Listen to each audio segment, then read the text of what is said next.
தேவனுடைய பரிசுத்த நாமங்களுக்கு துதிகன மகிமை உண்டாவதாக. ஜீவ வார்த்தைகள் என்கிறதான இந்த நிகழ்ச்சியின் மூலம் 5 நிமிடங்கள் செய்தியை கொடுக்க தேவன் பாராட்டின கிருபைக்காய் அவருக்கு துதிகன மகிமை உண்டாவதாக. ரோமர் 6ஆம் அதிகாரம் 7வது வசனம். மரித்தவன் பாவத்துக்கு நீங்கி விடுதலையாக்கப்பட்டிருக்கிறானே, ஆகையால் கிறிஸ்துவுடனே கூட நாம் மரித்தோமானால் அவருடனே கூட பிழைத்து மிரிப்போம் என்று நம்புகிறோம். மரித்தோரிலிருந்து எழுந்த கிறிஸ்து இனி மரிப்பதில்லை என்று அறிந்திருக்கிறோம்.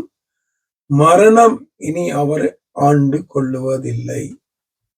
அவர் மரித்தது பாவத்துக்கு என்று ஒரே தரம் மரித்தார். அவர் பிழைத்திருக்கிறது தேவனுக்கென்று பிழைத்திருக்கிறார். ஆண்டவர் பாவத்திற்காக மரித்தார்.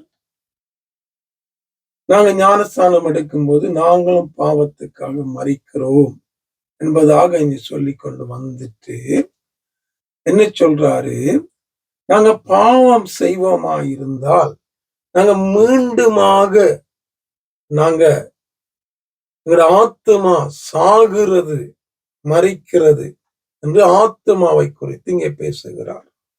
இப்ப ஞானஸ்தானம் எடுத்துட்டு நாங்க திருப்பியும் பாவம் செய்வோமானால் எங்களுடைய ஆத்மா சாகிறது,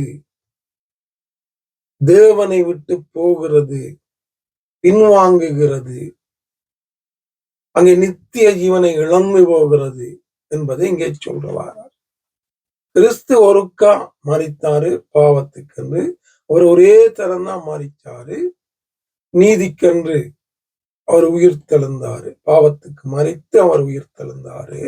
அதே போல ஞானஸ்தானம் எடுக்கிற நாங்களும் பாவத்துக்கு மரித்து நாங்களும் அவருக்குள்ளாக புது ஜீவனை உடையவர்களாக அங்கே அவருடைய சாயலாக மாறுகிறோம். அப்படிப்பட்ட நாங்க மீண்டும் மீண்டும் பாவம் செய்யக்கூடாது, அதுல மறிக்க கூடாது என்பதாக இங்க பவுல் வலியுறுத்தி அதை திருப்பி திருப்பி இந்த வசனங்கள்ல சொல்றாரு. கிறிஸ்துவருக்காத்தான் மரித்தாரு, அவர் இனி மறிக்க போறதில்ல. அதே மாதிரி பாவத்துக்கு மறித்த நீங்க அதுல இனி சாகாதீங்க, அதுல வாழாதீங்க, அதை செய்யாதீங்க, வெளியில வாங்க, கிறிஸ்துவ போல மாறுங்க, கிறிஸ்துவுக்குரிய ஒரு வாழ்க்கை வாழுங்க என்பதாக ஞானஸ்தானத்தை குறித்து சொல்லும் போது அவர் சொல்லி கொண்டு வராரு. இந்த நாள்ல கிறிஸ்துவுக்குரிய ஒரு வாழ்க்கை வாழுங்க என்று சொல்லுகிறது அநேகருக்கு பிழையாக தோன்றுகிறது.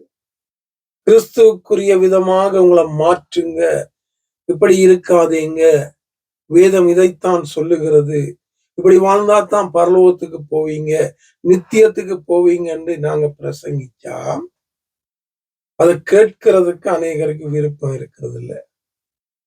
ஆசீர்வாதங்களை கழிச்சா அங்க ஜனம் ஓடுகிறது, அற்புதங்கள் சொன்னா அங்க ஜனம் ஓடுகிறது, தீர்க்க தரிசனம் பண்ணா அங்க ஜனம் ஓடுகிறது. ஆனா பாவத்தை நீதிய நியாய தீர்ப்பை குறித்து கண்டித்து உணர்த்துகிறதான பிரசங்கங்களை தெய்வம் எதிர்பார்க்கிறாரு. ஆவியானவர் யோவான் 16:8 இயேசு சொல்லும் போது அவர் வரும்போது அப்படியான ஒரு ஊழியத்தை தான் செய்வார் என்பதாக இயேசு சொல்லுகிறாரு, வாக்கு பண்ணுகிறாரு. அந்த ஊழியத்தை தான் இயேசுவுக்கு வருகை ஆயத்தப்படுத்த வந்த ஞானஸ்நானகர் செய்தாரு. பாவத்தை கண்டித்து உணர்த்தி இயேசுவும் அதை செய்தாரு, அப்போஸ்தலரும் அதை செய்தாங்க. ஆவியானவருடைய பிரதானமான வேலையும் அதா இருக்கிறபடியா அப்படியான பிரசங்கத்தை நாங்கள் கொடுக்க வாஞ்சிக்கும் போது, முற்படும் போது அங்கே அதை கேட்பதற்கு ஜனங்கள் குறைவு, விருப்பம் இல்லை. அவ எப்படி பரலோகத்துக்குரிய விதமா நாங்க எங்களை மாத்த முடியும்? வசனத்தை விட்டுட்டோம்டா, கண்டித்தலை விட்டுட்டோம்டா, உணர்த்தலை விட்டுட்டோம்டா, தேவனுடைய நீதியை விட்டுட்டோம்டா, நாங்க எப்படி பரலோகம் போக முடியும்? அற்புதம் ஒரு நாளும் பரலோகம் கொண்டு போகாது. தீர்க்க தரிசனம் ஒரு நாளும் பரலோகம் கொண்டு போகாது. சுகம் ஒரு நாளும் பரலோகம் கொண்டு போகாது. ஆசீர்வாதம் ஒரு நாளும் பரலோகம் கொண்டு போகாது. தேவனுடைய வார்த்தையின் படி உணர்த்தப்பட்டு அதன்படி வாழ்ந்து தேவன் விரும்புகிற சித்தம் செய்து கனி கொடுப்பவர்களே பரலோகத்துக்கு போக முடியும் என்று மத்தேயு 7ஆம் அதிகாரத்துல தேவன் தெளிவாக சொல்லியிருக்கிறார். அப்ப வசனத்துக்கு முக்கியத்துவம் கொடுங்க, தேடுங்க, தியானிங்க, அதன்படி வாழுங்க. சத்தியமா போதிக்கிறவங்களுக்கு அவங்களுடைய செய்திய கேளுங்க, அதன்படி வாழுங்க. அப்பொழுது உங்களுக்கு பரலோகம் நிச்சயம் என்பதில் எந்த சந்தேகம் இல்லை. அப்படியாக ஆவியானவர் தொடர்ந்தும் என்னையும் உங்களையும் வழி நடத்துவாராக. ஆமென்.